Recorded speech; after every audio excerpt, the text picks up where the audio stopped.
kata-kata yang baik, yang menenangkan adalah lebih baik daripada sedekah kemudian kau ungkit-ungkit sampailah kita lupa apa yang kita bagi.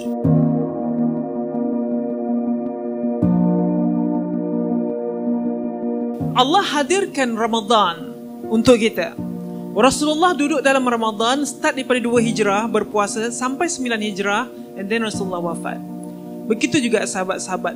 Setiap kali Ramadan jadi lebih baik. Setiap kali Ramadan jadi lebih pemurah. Setiap kali Ramadan isteri lebih baik pada suaminya. Setiap kali Ramadan suami lebih baik pada isterinya. Anak lebih baik kepada ibu dan ayahnya.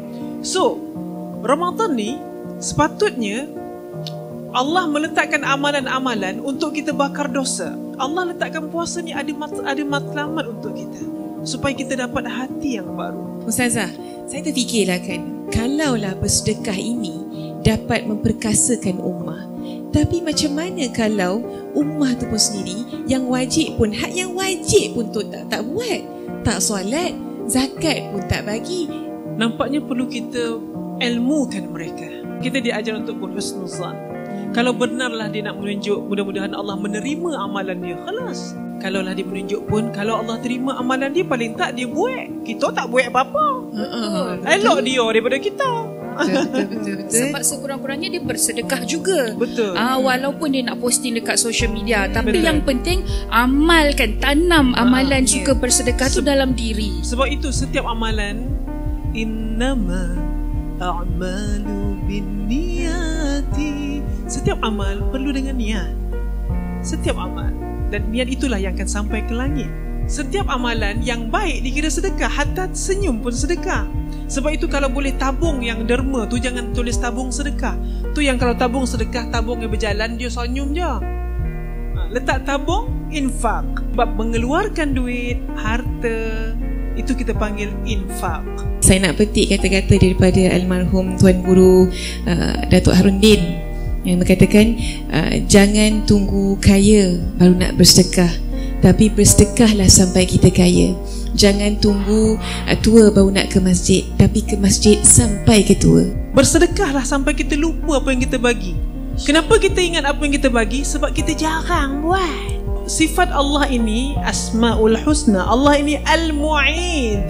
Al-Mu'id ni artinya yang maha menggantikan apa yang kau keluarkan. Kita sedekah RM1, Allah berhak mengganti 700, malah lebih. Sebab itu sedekah ini, infak ini adalah amalan yang ajaib. Pendapat saya untuk event atau majlis hari ini, Masya Allah, sangat bagus. Sebab bukan sahaja merapatkan ukhuwah, tetapi juga dapat menimba ilmu sementara tunggu nak berbuka puasa. Kiranya masa kita tu yang lapang tu terisilah dengan ilmu pengetahuan dan juga kita dapat mengeratkan lagi silaturahim.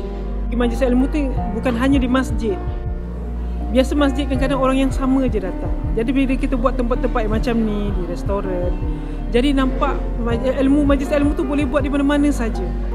Maksudnya ilmu turun ke padang, bukan orang saja turun ke masjid untuk mencari ilmu. Ada orang kata jangan tunggu ikhlas baru nak bersedekah. Bersedekahlah sampai kita ikhlas. Terbaik, boleh membuka minda untuk orang mengetahui lebih jauh lagi mengenai zakat, sedekah.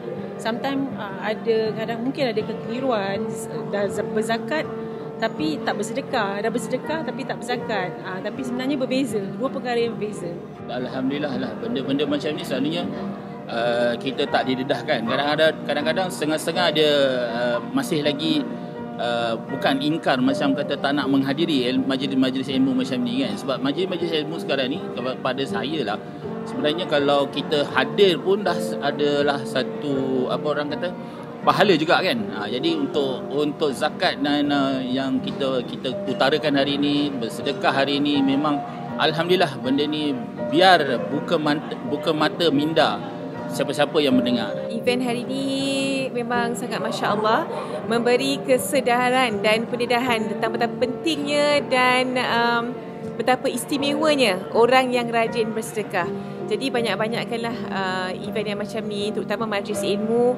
Tambah-tambah lagi pada bulan baik kan, bulan Ramadan ni, perbanyakkan majlis yang Masya Allah, agar ramai lagi dapat manfaatnya insya-Allah. Okey, untuk Tazkirah 7 kita harapkan agar majlis ilmu ini dapat diteruskan untuk tahun hadapan. Mungkin tahun ini kita buat 4 episod, tahun depan mungkin kita boleh ada 8 episod mungkin, dan saya harapkan agar majlis ini menjadi satu majlis tradisi untuk Hijabista untuk tahun-tahun yang mendatang. Saya rasa majlis macam ni lah yang boleh menarik generasi muda, sebab dengan konsepnya yang santai, yang macam tidak ada paksaan. Tidak ada paksaan, itu yang penting. Supaya dia dapat ilmu tu macam santai-santai, relax-relax, chill-chill. Ustazah, saya nak tanya, tadi Ustazah ada sebut tentang di bulan Ramadan ada orang-orang yang berubah kerana disurroundingkan orang-orang dan amalan-amalan yang baik dalam bulan Ramadan.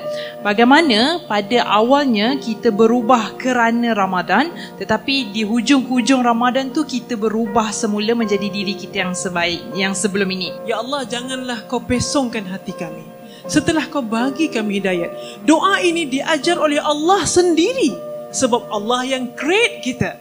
Masya Allah. Dia yang cipta kita. Dia yang tahu, okey, ini doa, minta umat Muhammad bagi amal supaya Allah dah bagi hidayat, dia kekal dalam hidayat. Kalau dia berubah juga, dia manusia kot. Maka doakan. Sahabat-sahabat tengok dia jadi balik, doakan lagi dia dan lagi. Mudah-mudahan Ramadan tahun depan dia ada lagi. Doakan lagi. Mana milik kita, tidak ada milik kita, semua yang ada Allah yang punya. Mana milik kita, tidak ada milik kita, semua